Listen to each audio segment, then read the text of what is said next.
Muchas gracias. Muy buenas tardes. En primer lugar, quiero agradecer al comité organizador de este evento por permitirme participar en este evento tan importante que es para nosotros los psicólogos. Y yo voy a compartir con ustedes la experiencia de trabajo que venimos realizando en el Centro de Rehabilitación de Ñaña, con un enfoque psicológico de trabajo bajo el enfoque cognitivo-conductual y el modelo de comunidad terapéutica para el tratamiento de las adicciones. El Centro de Rehabilitación de Ñaña es un departamento del Hospital Emilio Valdizán y nosotros funcionamos bajo el modelo de comunidad terapéutica. Poco haciendo de historia en relación al centro, en el año 1978, específicamente en el mes de junio, el Centro de Rehabilitación de Ñaña fue fundado, comenzando a funcionar en el año 1979 con un primer programa de rehabilitación que duró hasta mediados del año 82, año en que el doctor Rafael Navarro Cueva asumió la dirección del centro, luego de haberse aprobado un proyecto de un programa de tratamiento y rehabilitación que inicialmente se había propuesto con un trabajo de investigación en el Departamento de Análisis y Modificación del Comportamiento del Hospital Emilio Valdizán, con un grupo de pacientes adictos estudio del cual emerge las características fundamentales de los consumidores de drogas en nuestro medio. Inspirados en los trabajos de Maxwell Jones y en la aplicación de los principios de comunidad terapéutica en la rehabilitación de pacientes psicóticos crónicos que fueron llevados a cabo en el Hospital Emilio Valdizán bajo la dirección del doctor Humberto Rotondo, fue integrado de manera sistemática los principios de la comunidad terapéutica que favorecía la participación activa y la ayuda mutua como la base de instigación hacia el cambio, con un programa de rehabilitación basado en un enfoque teórico cognitivo-conductual. Es así que se estableció este programa de tratamiento que integra el modelo de comunidad terapéutica con un enfoque cognitivo-conductual. Es un programa no custodial donde el ingreso y la permanencia al programa son netamente voluntarios, porque nosotros trabajamos bajo la creencia, y esto está científicamente demostrado, que para el tratamiento de las adicciones necesariamente tiene que ser voluntario. Si bien es cierto, al inicio ingresan un poco por presión familiar muchas veces, pero en una etapa contemplativa de motivación, pero digamos esto, dentro del programa ya esto se va trabajando. El internamiento promedio es de 10 a 12 meses y es una comunidad libre de tabaco. El Centro de Rehabilitación de Ñaña tiene como meta no solamente la abstinencia, sino el desarrollo personal. O sea, nosotros consideramos que la abstinencia no es suficiente indicador de recuperación. Y el desarrollo personal implica un cambio significativo en el estilo y en la filosofía de vida de la persona adicta, llevándolo a tener una vida mucho más productiva. El marco teórico del programa está basado en un modelo americano estructurado, normativo, por un lado, y por otro lado, un modelo europeo. Del modelo americano extraemos las bases teóricas cognitivo-conductuales y el movimiento de autoayuda, y el modelo europeo que está basado en la psiquiatría comunitaria y en el aprendizaje social. Un elemento básico de nuestro modelo lo constituye el aprendizaje vicario, el control de las contingencias de la conducta bajo el control del equipo terapéutico, la ayuda mutua y las estrategias grupales para facilitar el cambio en motivación, el cambio de actitud y el cambio comportamental. La comunidad está estructurada como una pirámide. En la parte superior está la jefatura del centro. Luego está el equipo terapéutico conformado por médico psiquiatra, un grupo de psicólogos, enfermeros, tecnólogo médico, nutricionista, trabajadora social, técnicos de enfermería, eh, técnicos de campo, de terapia ocupacional también. Luego ya viene la parte de los pacientes que nosotros le llamamos residentes, que está conformado por los operadores, los delegados de diferentes áreas para el mantenimiento de la casa y el grupo de residentes en sí. Ahora, los residentes están estructurados por photochecks, identificados por photochecks de acuerdo al tiempo y a la etapa que se encuentran dentro del proceso de cambio. Los residentes que recién ingresan tienen un photocheck de color blanco. Son los 3 primeros meses de tratamiento, donde básicamente se enfatiza en la toma de conciencia del problema y la motivación hacia el cambio. Luego están los residentes verdes que es a partir del tercer mes al octavo mes, donde ya empiezan a asumir ciertos niveles de responsabilidad y ya empieza también a tener ciertos niveles de autocontrol y empiezan el proceso de reinserción con primeras salidas a su ambiente familiar. Luego están los residentes celestes, que son los operadores, que son residentes que están en proceso de tratamiento todavía, que es del octavo al 10.º mes. Y luego están los residentes azules, que ya están en proceso de reinserción en situación de prealta.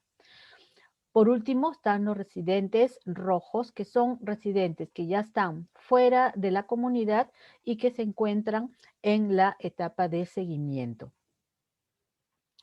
Las personas que componen el centro, el CRN, son, además del equipo psicoterapéutico, los miembros residentes, quienes tienen un rol muy importante dentro del manejo de la comunidad, además de ser modelo de roles positivos para que los pacientes que recién van ingresando los imiten, reflejando valores y las enseñanzas que la comunidad les va dando, ¿no?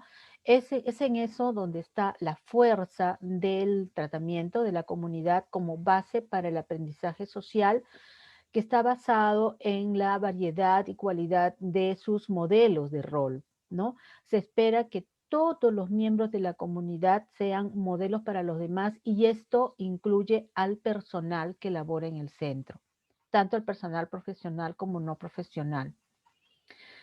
La estructura que tiene el centro es una oportunidad para que la persona observe y aprenda conductualmente maneras de manejarse de una manera mucho más eficaz. Entonces, nosotros aplicamos técnicas basadas en la modificación del comportamiento a través de técnicas operantes y la aplicación de contingencias a la emisión de comportamientos adecuados e inadecuados.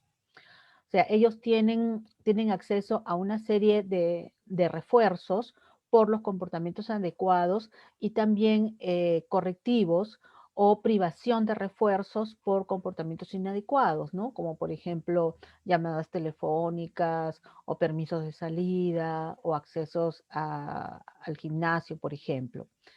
Las estrategias cognitivo-conductuales que nosotros utilizamos están básicamente orientadas a la adquisición de habilidades para que ellos aprendan a afrontar el estrés, los deseos de consumo, mejorar su autocontrol, su autoestima, habilidades sociales, manejo de emociones, prevención de recaídas y también prepararlos para un estilo de vida en abstinencia. Em, Todo esto nosotros lo trabajamos a través de diferentes ámbitos comportamentales que lo trabajamos durante todo el tratamiento. El ámbito comportamental 1 se refiere al comportamiento de dependencia a sustancias, donde trabajamos todos los aspectos que tienen que ver en relación al consumo, ¿no? Desde hablar de consumo, jergas de consumo, pensamientos de consumo, manejo de situaciones de consumo, etcétera. Luego está el ámbito comportamental 2, que trabajamos el comportamiento en el tiempo libre, porque esto está también demostrado que el tiempo de ocio mal utilizado termina siendo un caldo de cultivo para que la persona consuma sustancias. Entonces nosotros trabajamos para que ellos aprendan a organizar su tiempo libre de una manera mucho más productiva. Luego está el ámbito comportamental 3, que tiene que ver con el comportamiento del trabajo, donde se trabajan habilidades y se fortalecen hábitos saludables en relación al trabajo. Por ejemplo, que concluyan trabajos que inician, que tengan puntualidad y orden en el trabajo, el manejo de las relaciones interpersonales entre ellos y esto con los superiores mientras estén trabajando. El trabajo se refiere básicamente a las labores que hacen dentro de los talleres ocupacionales. Luego está el ámbito comportamental 4, que tiene que ver con el área social, con todo lo que es habilidades sociales, asertividad, asunción de responsabilidades, manejo de la crítica, etcétera. Luego, el ámbito comportamental 5, que tiene que ver con la autoorganización y organización del ambiente, donde básicamente nosotros trabajamos el respeto a normas, el respeto a la autoridad, la asunción de responsabilidades, cómo organizan su día a día. Luego está el ámbito comportamental 6, que tiene que ver con todo lo que es solución de problemas y la toma de decisiones. Se sabe que la persona adicta es una persona que no soluciona problemas, que evita tomar decisiones, los problemas los evita o los soluciona consumiendo. Entonces, ahí trabajamos constantemente en que ellos aprendan a generar alternativas de solución y las implementen frente a situaciones problemáticas simples o, digamos, un poco más graves. Luego está el ámbito comportamental 7, donde aquí trabajamos todo lo que es la parte cognitiva, que ellos aprendan a reconocer sus esquemas y pensamientos irracionales, a modificarlos y cambiarlos por esquemas mucho más adaptativos. Y por último, el ámbito comportamental 8, que es familia, porque nosotros sabemos que la persona adicta no solamente enferma a ella, sino también la familia se ve seriamente afectada. Entonces, nosotros trabajamos con la familia en los déficits que vamos encontrando a nivel de comunicación, de solución de problemas, de expresión de emociones, de establecimiento de normas y obviamente la coadicción familiar. Ahora, la comunidad tiene fases. Una primera fase es la fase de admisión, que esta se lleva a cabo en la consulta externa del mismo centro, donde se trabaja desintoxicación y el trabajo de motivación inicial, básicamente, ¿no? Entonces, el paciente tiene que pasar por un proceso de consulta externa, donde ahí es evaluado por el médico psiquiatra, le prescribe la medicación para la desintoxicación y se va trabajando un poco la motivación inicial. Luego, cuando el paciente ingresa, pasa a la etapa residencial, que tiene dos subfases. Una primera fase de adaptación, donde básicamente se trabaja la motivación y la conciencia al cambio, y la fase de tratamiento central, donde ya se trabajan todas las áreas que se han encontrado en déficit, ¿no? Autocontrol, manejo de emociones, déficit en solución de problemas, toda la parte cognitiva, ¿no? Y en esta fase también de tratamiento central ya el residente va teniendo mayor participación dentro de la comunidad, asumiendo responsabilidades, ¿no? Y empieza también las primeras salidas. Luego está la fase de reinserción, donde ya el paciente está en una etapa donde ya empieza a elaborar su proyecto de vida y empieza a ver cuáles son sus opciones para reinsertarse ya a la sociedad, a nivel laboral, a nivel educativo, y también se reafirma la reinserción familiar. Entonces, aquí en esta fase de reinserción, el paciente para más tiempo fuera de la comunidad que dentro de la comunidad. Y luego está la fase de seguimiento, donde el paciente acude periódicamente al centro para recibir atención o quedarse unos días e ir trabajando aquellos aspectos que todavía hay que ir, por decirlo de alguna manera, reafirmando o reforzando. Ahora, nosotros antes de iniciar el tratamiento hacemos un proceso de evaluación y diagnóstico que se realiza coordinadamente entre todos los profesionales que trabajamos en la comunidad mediante reuniones periódicas, donde vamos a ir planificando cuáles son los objetivos y los avances de la rehabilitación del residente. Ahora, en cuanto a la evaluación psicológica, es un proceso integrador que va a contribuir a determinar cuáles son las conductas problemáticas además de la adicción. Se realiza utilizando diferentes fuentes y técnicas, incrementando así la fiabilidad de la misma. Eh, También recabamos información de la familia, ¿no? Y así nosotros podemos elaborar el diagnóstico, el plan de tratamiento y el pronóstico del mismo. Entonces, nosotros evaluamos ha sido el comportamiento en torno al consumo, cuál es su motivación al cambio, de acuerdo a la escala de Prochaska y Clemente, en qué estadio se encuentra, y en función de ello establecemos estrategias para poder ayudarlo a que avance en su estadio motivacional o en sus procesos de cambio.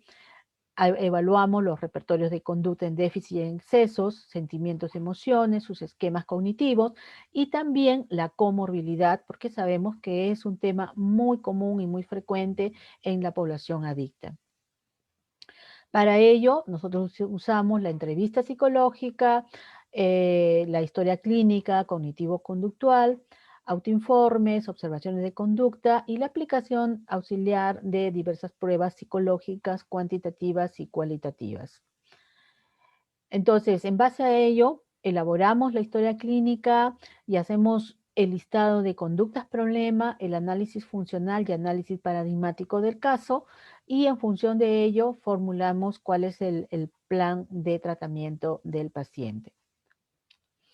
A diferencia de otras modalidades de tratamiento, ñaña constituye un medio terapéutico cuyo régimen diario consiste en actividades estructuradas y no estructuradas, interacciones sociales que se van a desarrollar en situaciones y en entornos tanto formales como informales, ¿no? Y que eso constituye las intervenciones terapéuticas durante el proceso.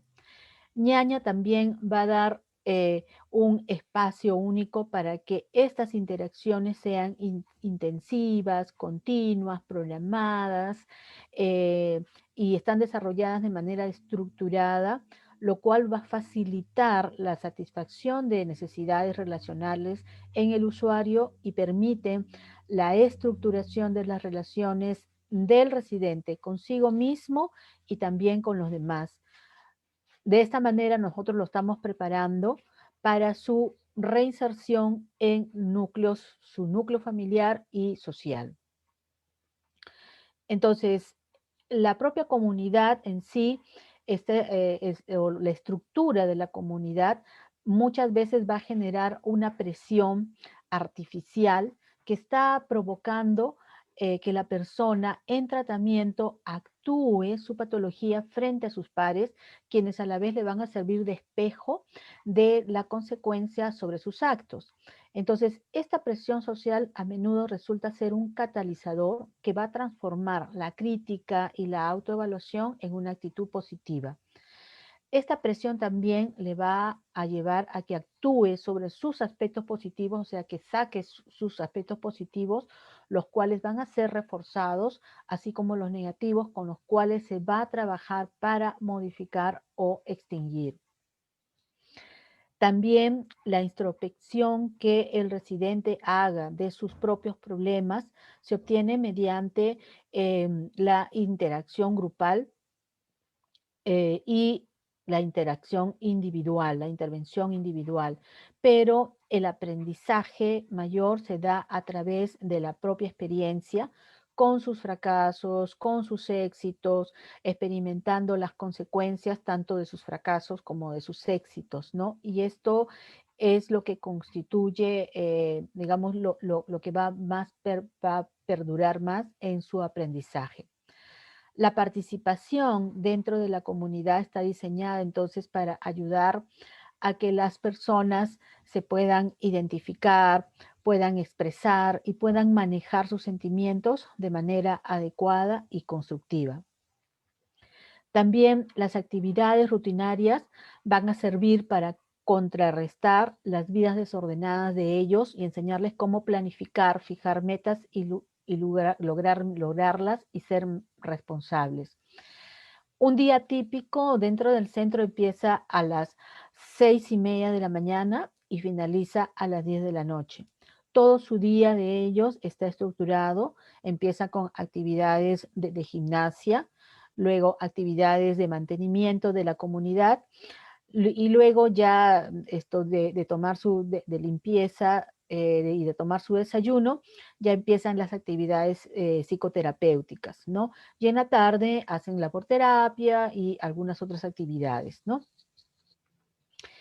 Entonces, también ellos van a recibir durante todo este tiempo consejería individual, terapia individual, participan en una variedad de grupos psicoterapéuticos, actividades ocupacionales y recreativas, y la interacción entre estas actividades educativas, terapéuticas y sociales es la esencia de la comunidad como un agente terapéutico.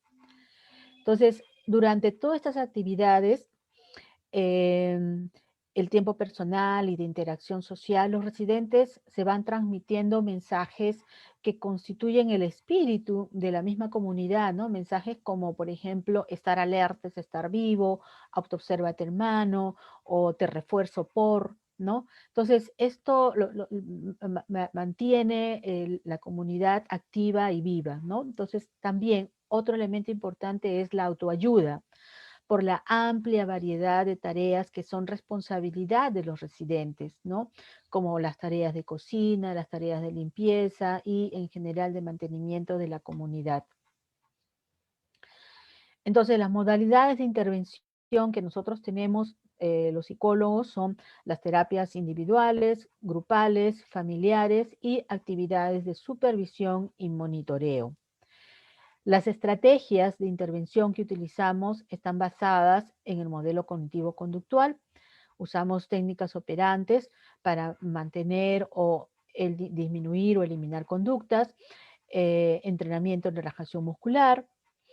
Estamos también interviniendo con algunas estrategias de mindfulness ahora, tomando de las terapias de tercera generación. Usamos estrategias de control encubierto, modelamiento, técnicas de autocontrol, de resolución de problemas, técnicas cognitivas, entrenamiento en habilidades sociales, o sea, asertividad, manejo de la comunicación eficaz, manejo de la crítica, del halago, etcétera, y trabajamos la prevención de recaídas.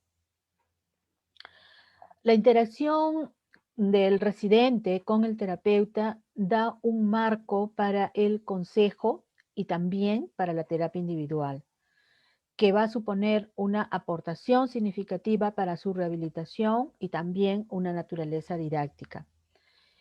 Las técnicas de grupo también son la base de la intervención psicológica. Entonces, el contexto grupal se constituye como un marco de apoyo psicoterapéutico y educativo. Entonces, los grupos van a ayudar a identificar y comprender cuál es el impacto que su problema de adicción ha tenido en cada uno de ellos, debiendo ellos aprender acerca de sus sentimientos, las reacciones propias, observando las reacciones de los demás, aprendiendo a comunicar, a escuchar de una manera activa las necesidades y sentimientos de las otras personas, o sea, a desarrollar la empatía, a emitir una crítica de manera constructiva, también a recibir y dar retroalimentación de una manera adecuada. Entre los grupos que nosotros trabajamos están los grupos de terapia informativa, los grupos de terapia de cambio, las terapias de confronte y las terapias de diálogo. Un grupo de terapia también importante lo constituye la reunión del nuevo día, que es una herramienta tomada del modelo de comunidad terapéutica tradicional y que nosotros lo hemos adaptado a nuestro enfoque, y es el primer encuentro terapéutico diario que se tiene con los residentes, en donde se hace una evaluación de los acontecimientos de la comunidad del día anterior, y también nosotros buscamos promover valores como la honestidad, buscamos reforzar los comportamientos adecuados y llamar la atención a los comportamientos inadecuados, invitándolos a un cambio. La terapia familiar también es un elemento importante dentro de nuestro modelo de tratamiento, y las técnicas que trabajamos de intervención familiar se orientan hacia las interacciones que tienen el residente con su familia, que van a conllevar a un conflicto, que han llevado a un conflicto. También trabajamos la disminución o la eliminación de comportamientos codependientes, o a fortalecer comportamientos que ayuden a evitar la recaída.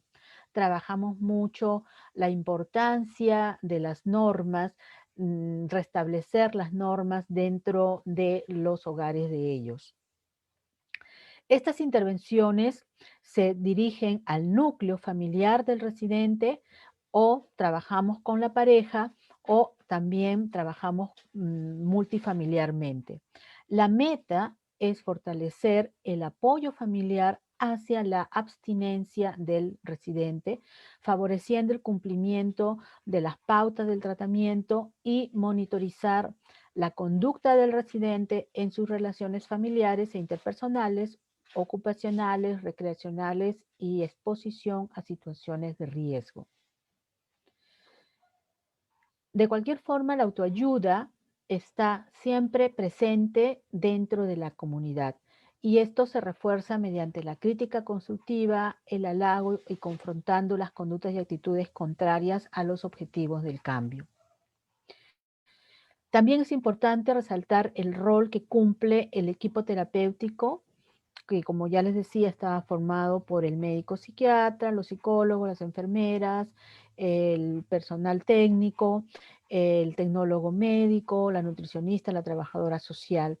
Y dentro del programa se considera que los pacientes que están en una etapa avanzada de tratamiento asumen el rol que nosotros le llamamos operadores. Los operadores son los que, digamos, básicamente organizan las actividades de los residentes, y son quienes ven el cumplimiento de las actividades y que se cumplan las normas de la casa.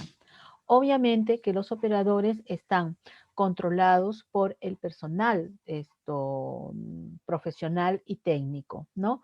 Entonces, esto lo hacemos para que ellos aprendan a manejar, por ejemplo, el estrés en situaciones, digamos, de crisis, que aprendan a manejar valores como la confidencialidad de la información que se maneja, aprendan a manejar mejor su autocontrol, el manejo de la autoridad y el manejo de sus emociones. También la convivencia dentro de la comunidad va a ser más llevadera, en tanto las normas de convivencia estén claramente formuladas. Por ello es que las normas que hay en el centro constantemente se están actualizando, y en esa actualización de las normas participa toda la casa, ¿no? Hacemos toda una jornada de convivencia donde establecemos las normas de la casa con la opinión no solamente del equipo terapéutico, sino de los residentes mismos. Esto lo hacemos para que ellos sientan que las normas, también ellos participan en la formulación de las normas. La espiritualidad también la trabajamos dentro del centro, y esto lo trabajamos a través de la práctica de valores como la honestidad, la solidaridad, la humildad, la empatía, el compromiso, ¿no? Con su cambio integral. Entonces, en los 3 últimos años, nosotros hemos integrado una nueva herramienta psicoterapéutica, que es una jornada vivencial, que nosotros le llamamos la ceremonia de la luz, donde está involucrado todo el equipo terapéutico, todos los residentes y los familiares. Y el objetivo es que ellos mediante una jornada de reflexión durante el día en relación a sus procesos de cambio, busquen esto, se reencuentren con sus sentimientos a fin de que reafirmen esas metas de cambio. Ahora, en este año, en marzo, cuando es declarada la pandemia y la cuarentena a nivel nacional, todo nuestro programa, digamos, de alguna u otra manera, nos vimos afectados. Desde la aparición del virus del COVID-19, la sociedad en su conjunto se vio afectada y modificada en todas las actividades cotidianas. Entonces, nuestras costumbres indudablemente se vieron afectadas, interrumpidas, ¿no? Y las actividades comunes pasaron a ser extraordinarias o desaparecer. Entonces, Ñaña no fue ajeno de ello y luego de la confusión inicial que todos tuvimos, el equipo terapéutico y los mismos residentes, entonces nos fuimos adaptando y creando alternativas para que el programa no se detenga ni un solo día, o sea, el programa no se detuvo ni un solo día y buscamos mantener los objetivos de él. Al inicio de la cuarentena, nosotros contábamos con 33 residentes hospitalizados, de los cuales 11 eran residentes blancos, o sea, recién estaban iniciando el programa, 16 eran residentes verdes, contábamos con 3 operadores y 3 residentes azules, que estaban, digamos, a puertas de salir del programa. De ellos, solamente un residente solicitó su alta voluntaria porque esto no toleraba pasar la cuarentena dentro del centro, ¿no? El personal también se vio modificado en cuanto a su asistencia. Nosotros normalmente somos 6 psicólogos. De esos 6 psicólogos, 3 pasaron por situación de vulnerabilidad a trabajo remoto y 3 éramos de trabajo presencial. La asistente social también pasó a trabajo remoto. Las enfermeras, 6 eran presenciales y 2 pasaron también a la modalidad remota. Terapistas ocupacionales también se redujo a 1 y el técnico de jardín y el técnico de campo también eran personas vulnerables. Entonces, empezamos a adoptar todas las medidas de bioseguridad recomendadas, tanto para el personal como para los residentes y sobre todo más nosotros que somos los que durante todo este tiempo entramos y salimos constantemente del centro. Entonces, ¿con qué dificultades nos encontramos? A nivel de los residentes, a nivel conductual, ellos empezaron a bajar su motivación, empezaron a tener ideas de abandonar el programa, el nivel de estrés obviamente se incrementó por la misma tensión de estar encerrados, se incrementaron algunos problemas de conducta como impulsividad, baja tolerancia a la frustración, mal manejo de emociones. Y obviamente también empezó a haber como la familia es la que se encarga de proveer de útiles de limpieza, manualidades, etcétera, etcétera. Entonces empezaron a haber déficits en útiles de aseo personales, material para laborterapia, el cambio de estación, no tenían ropa adecuada, ¿no? Y también la falta de medicina, la cual no era cubierta por el sistema integral de salud. El personal también nos vimos afectados, ¿no? Además de la disminución, nosotros asistíamos a laborar, obviamente, con niveles de tensión y ansiedad por temor al contagio, ¿no? A contraer el COVID. Y a nivel técnico administrativo, también teníamos dificultades. Nosotros somos una institución estatal, entonces tenemos déficits en cuanto a infraestructura, ¿no? Los consultorios son pequeños, no tienen adecuada muchas veces ventilación, pero también adolecemos de tecnología institucional. O sea, no hay un celular institucional, no contábamos con una red de soporte institucional, ¿no? Entonces, ¿cómo enfrentamos todas estas dificultades? Psicoterapéuticamente identificamos el trabajo de motivación, empezamos a trabajar más psicoterapias individuales y esto para que ellos aprendan a manejar mejor sus emociones y el estrés. También hicimos psicoterapias grupales de expresión de sentimientos, solución de situaciones problemáticas, entre otros. Empezamos a diversificar las actividades recreativas, manteniendo las debidas medidas de seguridad, ¿no? O sea, hacíamos fogatas, cines forum, participativos, juegos recreativos, karaoke, ¿no? El personal también tuvo que diversificar sus actividades para cubrir las del personal que no estaba asistiendo y nosotros los psicólogos adoptamos también la modalidad mixta de trabajo. Entonces, indudablemente se vieron afectadas varias herramientas de trabajo común que nosotros hacíamos, ¿no? Y toda práctica con contacto físico o cercanía con el residente se vio limitada. Entonces debimos implementar nuevas formas de atención y nuevas formas de reunión también de nosotros del equipo terapéutico, ¿no? Entonces los residentes y el personal también debimos adaptarnos a esta nueva normalidad. El consejo y la terapia individual la hacemos manteniendo las medidas de distanciamiento, de seguridad, ¿no? Si no se pueden hacer dentro del consultorio, las hacemos en los espacios abiertos. Felizmente que tenemos mucho espacio abierto, Ñaña. Las terapias informativas de cambio, confronte y diálogo las empezamos a realizar de manera presencial, pero también en espacios abiertos o de manera virtual, a distancia. Inicialmente las hacíamos a través por llamada, WhatsApp, hasta que el hospital nos facilitó tener acceso al Zoom y ya empezamos a hacerlas a través vía Zoom. La reunión del nuevo día también la hemos seguido haciendo de manera presencial con las debidas medidas de seguridad, pero también en ocasiones la hacemos a través de la plataforma Zoom.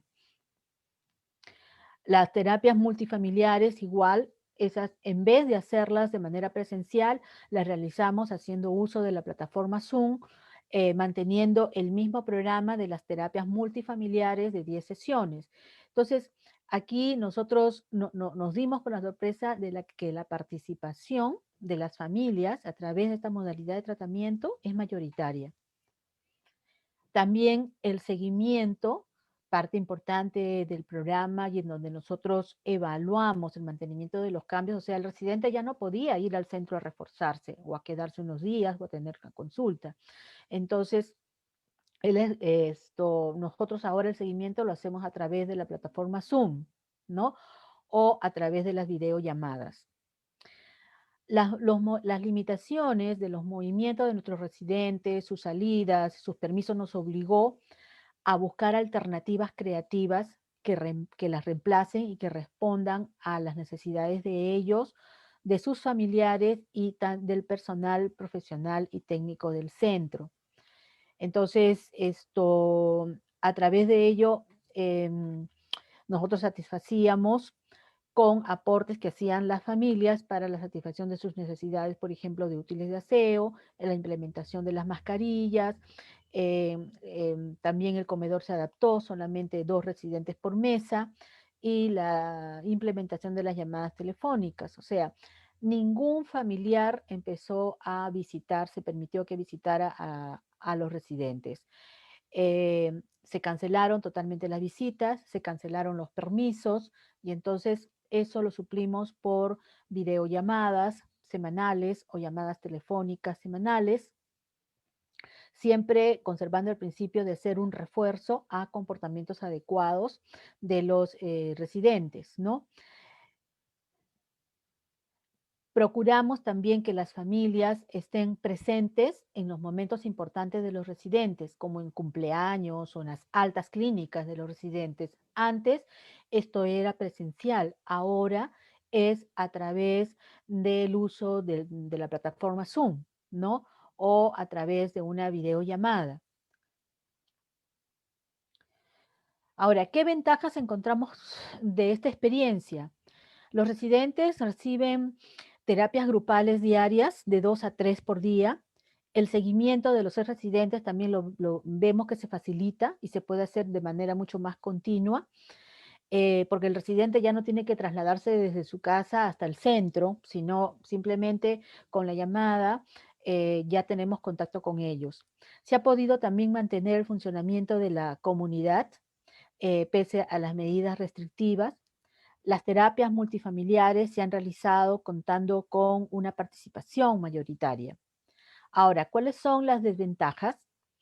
Que, bueno, durante la terapia grupal virtual no podemos asegurar qué pacientes están participando, prestando atención realmente, además de la dificultad de poder observar claramente cuál es la expresión facial o corporal, sobre todo de aquellos residentes que están un poco más alejados de la cobertura de la pantalla, ¿no? Ahora, otra dificultad o otra desventaja que encontramos es que los residentes que están en etapa de prealta no han podido hacer el proceso de reinserción familiar. O sea, dado que ningún residente sale desde la cuarentena y tenemos residentes que no han salido desde el mes de enero que se han internado, entonces, no se ha podido dar el proceso de reinserción familiar, ni también comprobar cómo el paciente se está autocontrolando, por ejemplo, en cuanto al manejo de dinero, cuando se manejaba solo, ¿no? Entonces, eso es algo que de repente lo vamos a tener que evaluar a posteriori, cuáles son las consecuencias que puede ocasionar eso. Con un aislamiento preventivo obligatorio de 14 días, a partir del mes de septiembre nosotros ya hemos retomado los ingresos de los pacientes. O sea, hasta el mes de septiembre, a partir de marzo, no hubo ningún paciente nuevo, no hubo ningún ingreso nuevo. Recién en la quincena de septiembre hemos empezado a retomar los ingresos de pacientes. Entonces, ellos están en un periodo de aislamiento de 14 días. Hemos ambientado un espacio especial que está completamente alejado de la comunidad, que es el auditorio del centro. Entonces, ahí se ha adaptado 6 camas para estos pacientes con las debidas medidas de seguridad. Luego de los 14 días, donde aprovechamos para trabajar motivación, conciencia del problema y todo ello, le toman la prueba COVID. Si sale esta prueba negativa, pasan a la etapa de comunidad. Hoy, digamos, con más de 180 días de aislamiento, evaluamos positivamente las medidas que nosotros hemos tomado. ¿Por qué? Porque felizmente ninguno de nuestros pacientes ha sido contagiado del COVID, ¿no? Los residentes han ido avanzando en su programa y saliendo progresivamente con alta clínica. O sea, en este tiempo la adherencia al tratamiento ha sido altísima. No ha habido altas, digamos, voluntarias que el paciente ha solicitado su alta. No, todos los pacientes están saliendo con alta clínica progresivamente. Actualmente contamos con 21 residentes de la comunidad, ya con los nuevos ingresos que se están integrando. Ellos lograron adaptarse a la situación actual, viviendo en comunidad con las dificultades normales que en ellas se suscitan, ¿no? Pero adecuándose a la nueva normalidad. Ahora, indudablemente, nosotros estamos enfrentando la dificultad de la reinserción social, laboral, gravemente afectada por las medidas de aislamiento. O sea, los residentes que están saliendo y que nosotros tenemos la sesión de seguimiento inmediatamente. O sea, encontramos la dificultad que salen, pero para estar encerrados en sus casas. Son pocos los que han logrado reinsertarse laboralmente, ¿no? Entonces, muchos dicen, más tranquilos me encuentro en el centro, ¿no? Pero, bueno, se va trabajando los problemas que se van suscitando de reinserción a nivel familiar. Bien, eso es todo lo que les quería comunicar. Muchas gracias por su atención. No sé si hubiera alguna pregunta o comentario. Muchísimas gracias, doctora. Gracias por transmitir toda esa información. Yo conozco dónde se localiza Ñaña y sé que es un lugar donde uno está un poco descentralizado en cuanto a algunos sectores básicos, Sí, más es alentador escuchar que al menos no está descentralizado en cuanto al tema de la salud mental, ajá, pues que, como usted bien explicó, existe un centro de salud mental y es importante saber eso, ¿no? ujú, Ya que es una población que puede estar muy alejada, ¿no? De sectores básicos, es un poco más difícil, hay gran cantidad de postas, ¿no? En sí, el contexto, ujú, entonces es importante y es alentador saber que sí, que poco progresivamente ha incrementado las mejoras en cuanto al centro, eh, en sí, cuanto a las preguntas, podría, ¿qué hacer en caso, porque hablamos de adicciones y sabemos que existen jóvenes que desde la edad de 13, 12 años ya empiezan a experimentar con sustancias? Digamos, ¿qué hacer? Bueno, en un plano presencial, o bueno, presencial o incluso no, qué hacer en cuanto si es necesario internarlos, porque siempre se dice qué ocurrirá con sus estudios, qué ocurrirá con sus estudios ajá, escolares, sí, cómo ellos repetirían el año, cómo sería. sí. Son esas ideas las que, Claro, sí, y es muy importante su pregunta porque hay muchas dudas en relación a ello, ¿no? En Ñaña hay 3 programas. El programa que yo he presentado hoy es el programa el programa de hospitalización o de comunidad terapéutica, el programa residencial. Pero hay un programa de tratamiento ambulatorio para las personas a partir de los 18 años en adelante, donde, digamos, normalmente se asiste, o sea, en tiempos de no pandemia, van los residentes, van los pacientes un solo día a recibir la intervención psicológica, la intervención psiquiátrica, la trabajadora social también interviene, en fin, hacen toda una serie de actividades. Está durante todo el día y el resto de días ya se trabajan los otros aspectos en su casa o de repente también laboralmente, ¿no? Pero también hay un programa de tratamiento para los adolescentes, ¿no?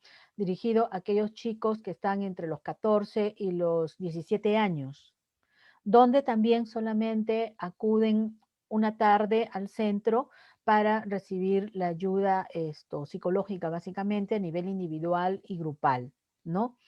Porque es cierto, ¿no? Hay mucho temor con respecto a la pérdida del año escolar, ¿no? ¿Qué van a hacer con los estudios? Entonces, esto se hace en el caso de los chicos que todavía están en etapa de repente de un uso habitual, ¿no? De la sustancia. Cuando ya es una etapa, digamos, compulsiva, que el residente, que el adolescente ya no puede abstenerse, entonces ya necesita un internamiento, ¿no? Entonces, en el mismo ñaña no hay un internamiento para, digamos, adolescentes. Sin embargo, en el hospital mismo Valdizán, eh, está el departamento del niño y adolescente que dispone de algunas camas. Ahora, en la actualidad todo está a nivel virtual, desgraciadamente, ¿no? Eh, en cuanto al tema de adicciones, del Hospital Emilio Valdizán, solamente Ñaña ha mantenido su programa de internamiento residencial activo, ¿no? compre- comprendo, y es bastante importante bueno, la información, ¿no? Porque siempre está la preocupación de, no, el año escolar, ¿qué se va a Exacto, hacer? ¿No? sí, Aunque a veces siempre es recalcar que para tener un buen rendimiento, para poder incluso adquirir los conscientes, es bueno tener una salud mental, ¿no? No son exacto, siempre esas ideas, ¿no? Las que exacto, empezar algunos padres, ¿no? Dicen, sí, ¿no? sí. No, su año escolar, ¿qué va a ocurrir? ¿No?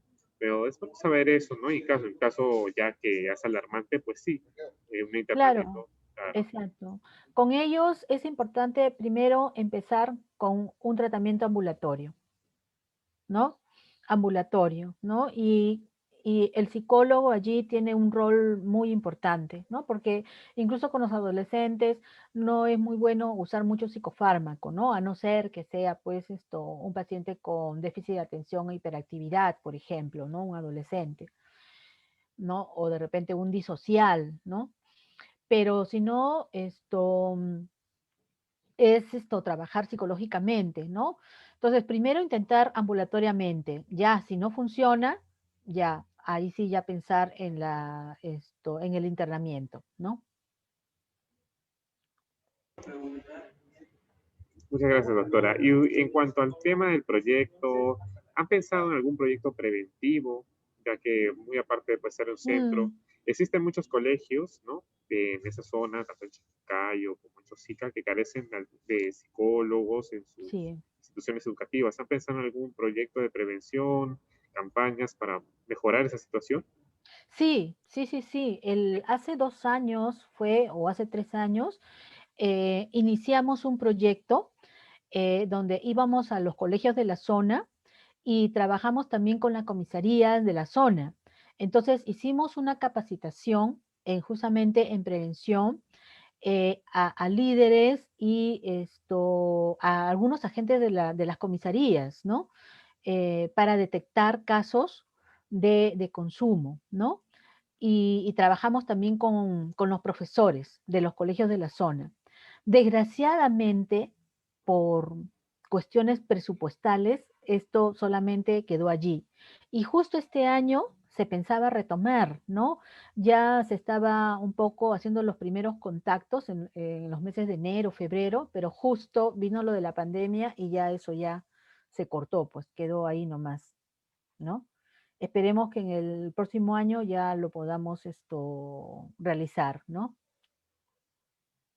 Porque es importante, definitivamente la prevención es importante.